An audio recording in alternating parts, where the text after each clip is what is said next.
people and communities that saw snow today. It was snowing at Robert Louis Stevenson State Park on Mount St. Helena. The parking lot at 2,250 feet elevation is only about halfway up the mountain. That assured that the colder, cloud-hidden summit was being pelted by much heavier snow. A steady progression of Caltrans snowplows were on patrol over the Highway 29 Summit Pass, looking for snow or ice as a number of squalls passed through the area. At lower levels, electronic signs warned of potentially treacherous conditions for those going between Napa and Lake counties. Unlike Sierra snowpack, this snow will melt very, very quickly, but it will get into the streams and into the underground aquifers, which after 5 years of drought is water welcome indeed. Nonetheless, at the Summit Pass, the parking lot was full as this hiker's paradise was open on the year's first holiday. We thought there might have been a chance, and if anything, it just makes it that much more epic. The sun is gone, but we have beautiful snow flurries instead. I'll take it. The wintertime, we haven't had snow in a few years, so being out of the drought and being able to celebrate with a little bit of this out, somewhere so beautiful, I'm actually really excited about it. So, though the weather's warmer down in Calistoga, it remains challenging up in the mountain roads. And that was Tom Vakar reporting. Well, there may have been a few challenges with the rain and snow in Northern California this week and today, but it's nothing compared to what was happening 20 years ago tonight. Yeah, the New Year's flood of 1997, considered the worst flooding in the history of California. From Shasta to Fresno, there wasn't a community that wasn't impacted by this series of storms. Damage was estimated to be $2 billion with 8 lives lost. KCRA3 Chief Meteorologist Mark Finan and Eileen Javor have the story of how it happened and why it's likely to happen again. And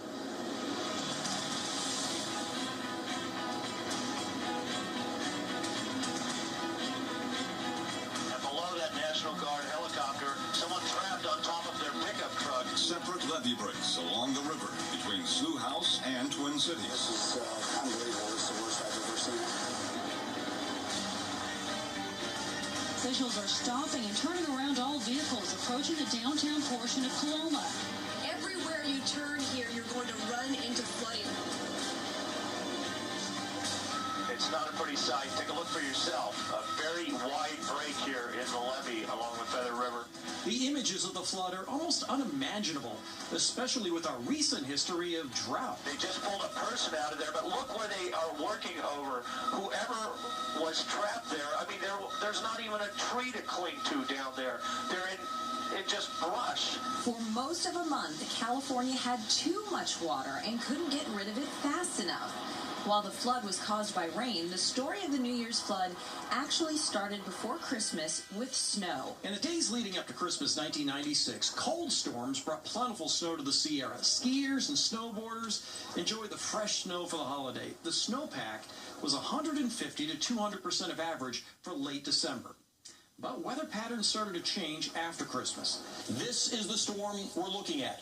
A series of warm, wet storms started to line up in the Pacific and take aim at California. The rain started before New Year's, and it rained and rained. Especially on the west slope of the Sierra.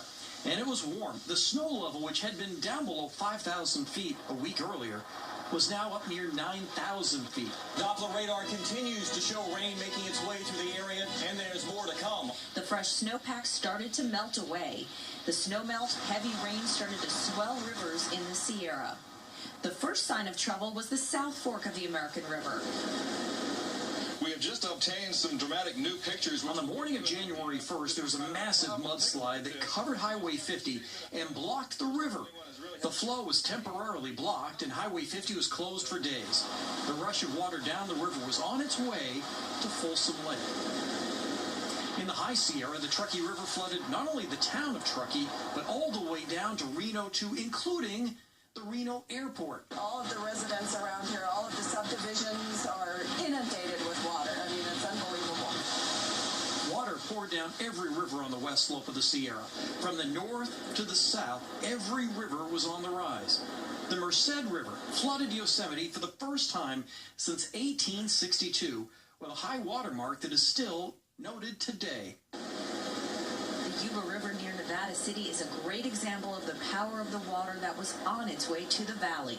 Checking the runoff situation. At KCRA, we started continuous coverage that would last more than 3 days. We are here in El Dorado County. On January 2nd, the Cosumnes River, which is mostly uncontrolled, saw a record high level. The flow down the Cosumnes was more than twice the previous record and caused the levees to fail, not just in 1 or 2 places, but in 18. And look at the water just raging, and that is heading towards homes. It looks like the homes that may be affected are along Slough House Road right now. 15,000 people in southern Sacramento County evacuated. 100 homes in Wilton were flooded. The floodwater covered Highway 99 and I-5, closing those roads and making access to Sacramento from the south impossible.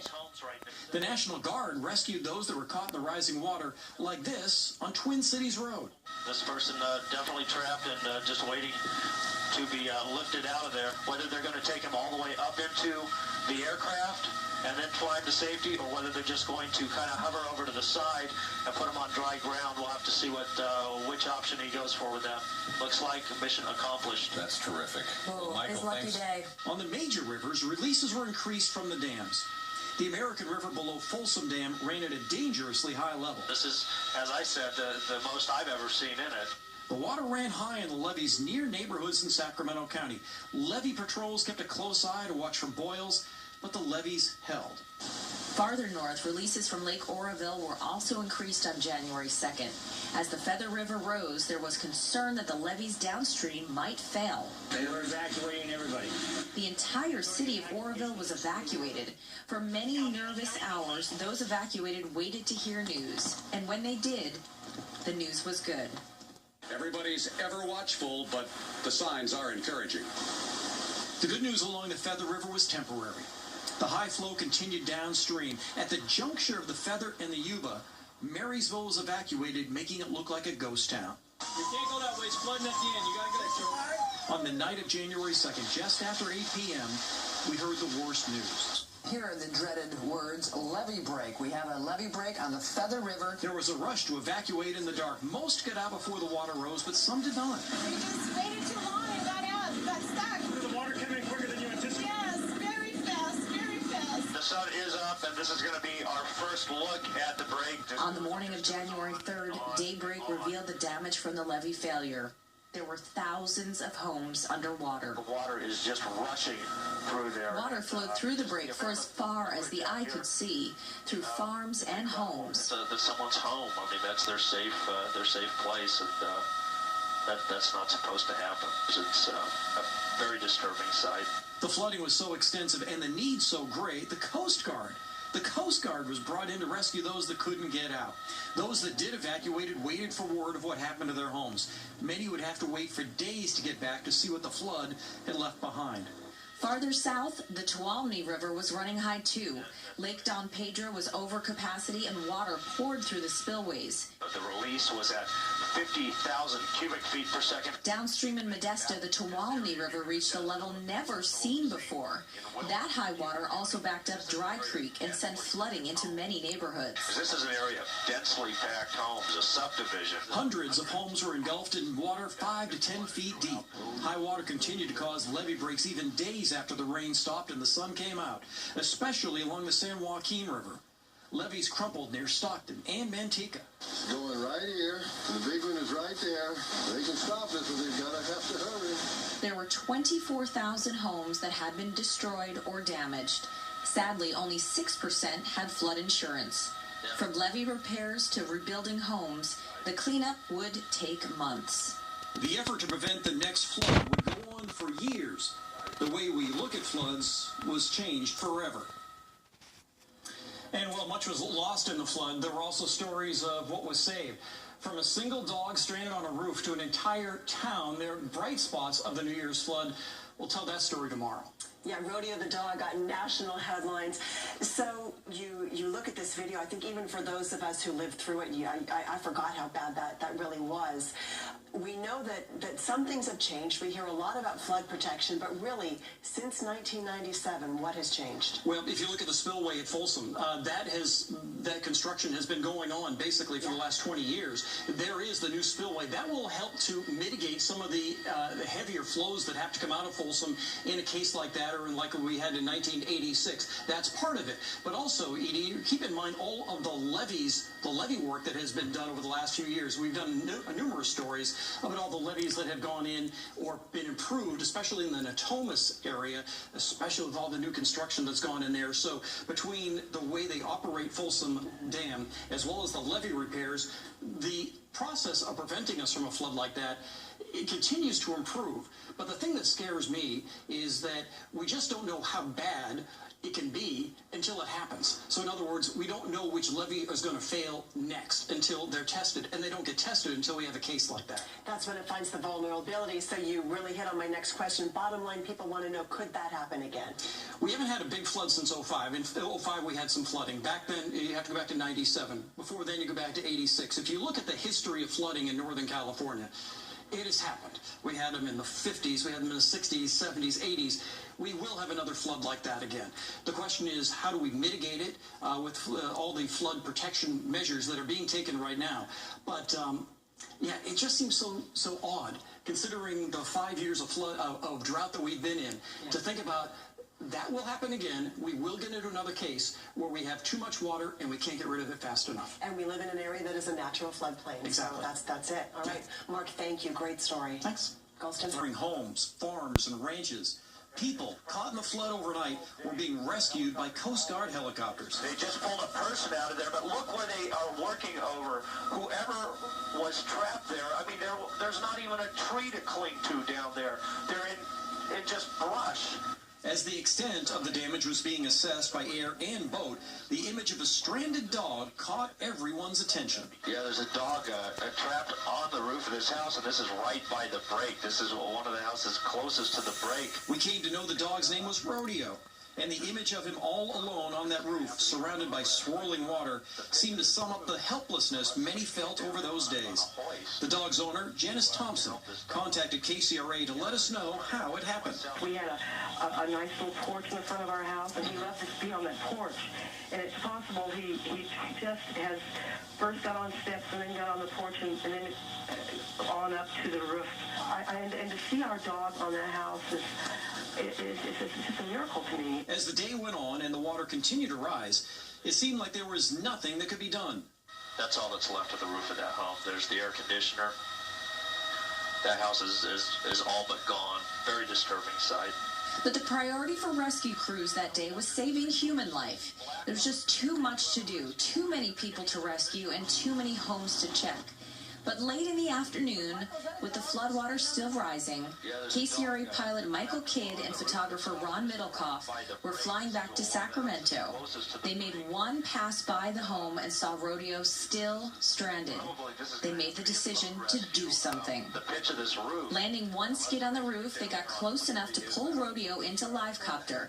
The image of Rodeo, safe from the floodwaters, was a bright spot in an otherwise devastating story. I had hoped it had been rescued and just had to take some measures on our own, and glad he's aboard. But that wasn't the only bright spot. Down there on the side of the levee, you can see where it's starting to eat away, and I've noticed a change in that just since we've been here. Nearby in Sutter County, a levee on the Sutter bypass was showing signs of failure.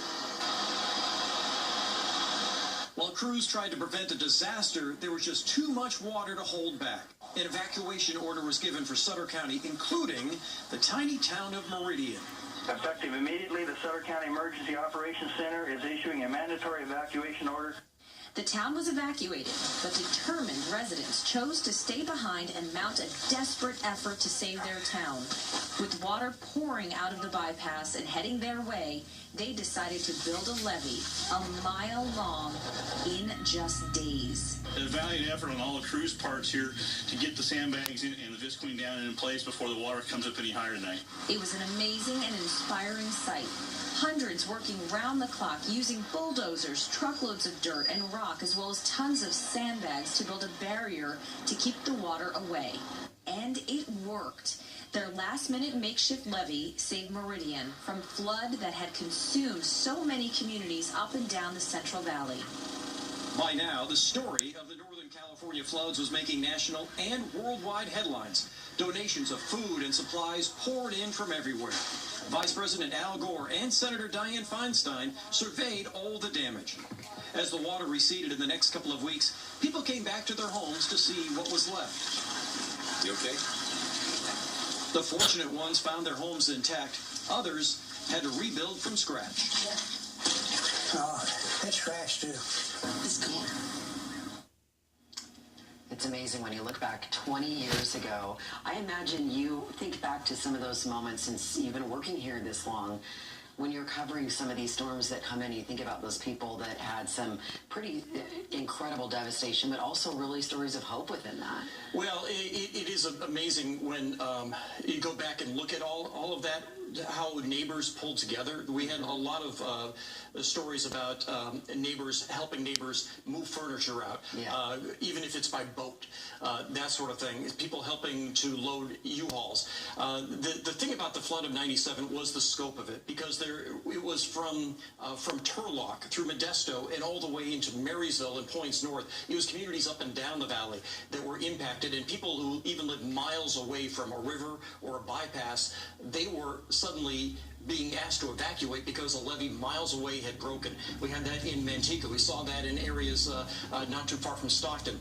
But what you saw was people pulling together to help everybody out. It was a real community effort. It was the shared experience that was pulling everybody together. And that dog story, I have heard that story around our newsroom time and time, just to see the video. It's pretty heartwarming, too. I do have to ask you, too, because I imagine that there are some really pretty big lessons learned even from that 20 years ago. Well, and to me, one of the lessons is that this can happen any year. A lot of people think that it was El Nino, but El Nino was the following year. This didn't happen in an El Nino year. Flooding like that can happen in any year, and it will happen again. And the lesson to be learned, and we had this stat in the story last night, was there were 24,000 homes that were damaged or destroyed. Only 6% had flood insurance. So thousands of homes had no insurance at all to cover that flood. This can happen in any year. I know a lot of people kind of go out and get flood insurance when they hear there's an El Nino year or something like that. Flooding like what you just saw will happen again, and it can happen any year. It can happen this year, it can happen next year, anytime in the next 5 years. Well, it's why people love watching you. You've been through all sorts of storms, all sorts of history in our area, so keep our fingers crossed for the next one. Thanks, Mark. Yeah, and it's getting ready to have the next one, isn't it? Well, a cyclist has died.